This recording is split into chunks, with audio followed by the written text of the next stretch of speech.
Have you guys ever tried pink lemonade blueberry syrup? Due to these being a hybrid blueberry and the climate required to grow these, the majority of people have never even heard of them. The recipe is super simple.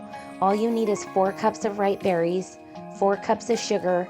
You'll want to place everything in a large pot on the stove with medium to high heat and add 1 cup of water. You'll want to stir this routinely until it comes to a boil. Once you've reached a solid boil, continuously stir for 1 minute. Now is the perfect time to add a splash of lemon juice to reduce acidity. And then you'll want to reduce the heat and let it simmer for 20 to 30 minutes or until desired thickness.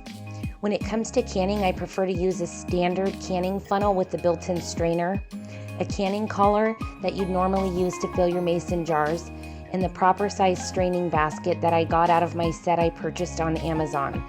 I'm going to place links in the description below for all the canning accessories used in this video. Wow, look at that color, it's beautiful. As you can see, it works very well and strains the pulp nicely. Try not to rub it around too much though. This recipe will make approximately 2 quarts, but I always heat up and sterilize an extra jar or 2 just in case. You'll want to hot bath your ball mason jars for at least 5 minutes, the same as your traditional syrup canning recipes.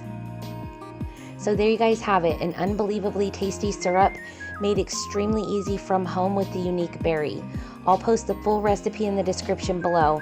I hope you guys enjoyed this video as much as I enjoyed those pancakes.